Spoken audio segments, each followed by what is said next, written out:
Great good morning officers. I Sumit Kumar Singh welcome all of you in Dream IS free online coaching. In this Dream IS channel you will get the daily current affairs, point wise summary and analysis related to UPSC preparation. Today in this video we are going to see that the candidates who qualified for IS can appear in the next UPSC examination? The answer is no. कहने का मतलब है कि क्या IS दोबारा form भर सकता है?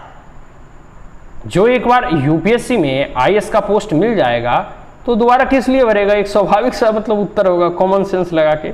लेकिन जानते हैं इसमें UPSC का जो गेटेड नोटिफिकेशन है उसमें क्या कहता है कि जो एक बार क्या IS या IPS या IFS में क्वालिफाई कर जाते हैं क्या वो दोबारा भर सकते हैं? क्या मतलब वो अपने रैंक को सुधारने के लिए दोबारा अटेम्प्ट दे सकते हैं? तो आइए देखते हैं यूपीएससी क्या कहती है। A candidate who is appointed to the Indian Administrative Service or the Indian Foreign Service on the results of an earlier examination and continues to be a member of that service will not be eligible to compete at this examination.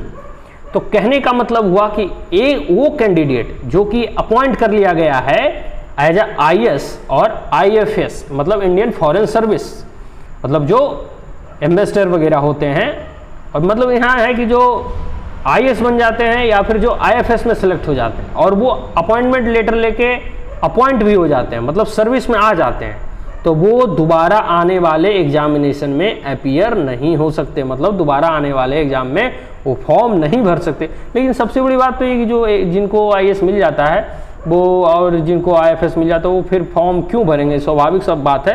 लेकिन फिर भी ये प्रश्न उठ सकता है कि क्या एक बार जो IS बन गया वो क्या दोबारा अपना रैंक सुधारने के लिए भर सकता है? तो नहीं भर सकते। अगर आप सर्विस में आ गए हैं तो एकदम नहीं भर सकते।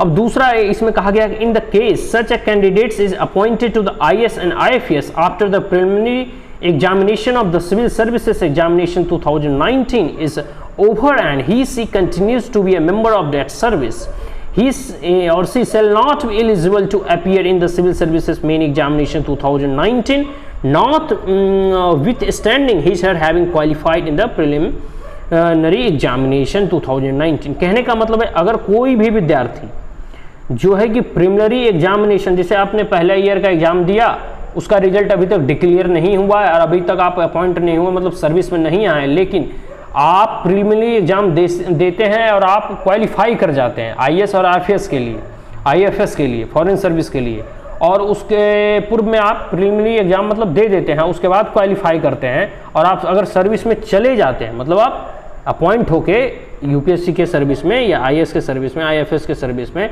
आप प्रवेश कर लेते हैं, तो आने वाले जो है इसमें स्पष्ट शब्दों में लिखा है ही सी continue to be a member of that service and he shall not be eligible to appear. मतलब कि आने वाले जो, जैसे आपने प्री तो दे दिया लेकिन आने वाले मेंस में आपको अपीयर होने नहीं दिया जाएगा, बशर्ते चाहे आप प्री फिर से क्वालिफाई ही क्यों ना कर लें। मतलब एक बार जब आप सर्विस में, कहने का स्पष्ट यहाँ सबसे बड़ी स्पष्ट यहाँ बात कही गई है कि अगर आप सर्विस में अंदर, सर्विस के अंदर प्रवेश कर लेते हैं IS में और IFS में, तो आपको पुनः दोबारा मौका नहीं दिया जाएगा, चाहे भले ही आप आने वाले अटेम्प्ट में प्री ही क्यों ना क्वालिफाई कर ले हैं। तो ये बताया गया है।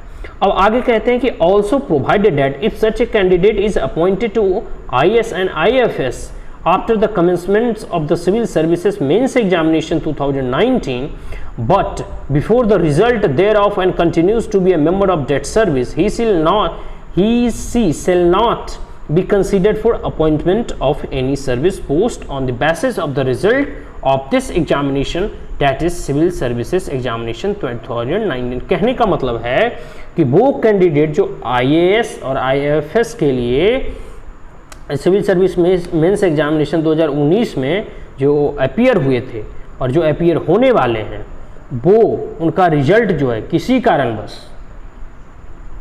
कारणवश देरी से निकला या फिर आप अभी अपॉइंट नहीं हुए हैं और आप वो मतलब मेंस में बैठना चाहते हैं, तो आप बैठ सकते हैं और उनका जो है गिनती अपॉइंटिंग में नहीं माना जाएगा। जैसे आप सर्विस में ही नहीं गए हैं और आपका रिजल्ट भी डिक्लेयर नहीं हुआ है तो आप बैठ सकते हैं यूपीएससी के नेक्स्ट एग्जाम में।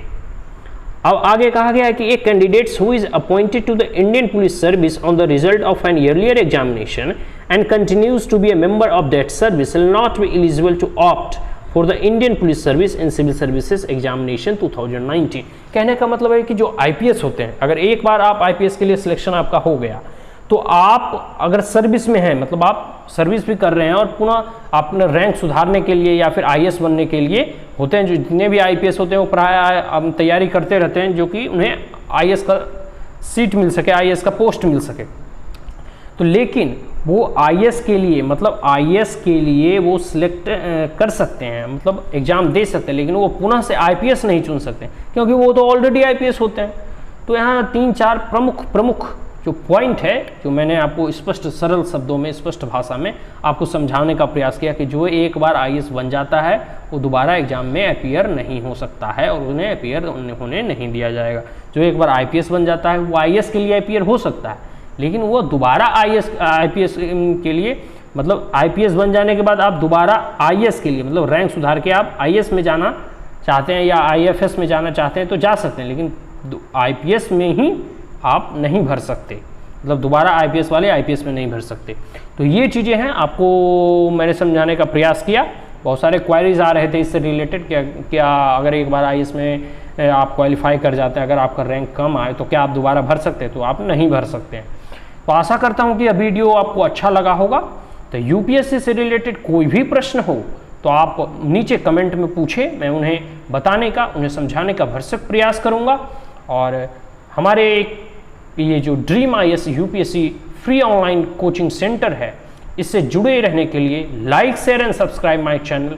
Thank you, have a great day.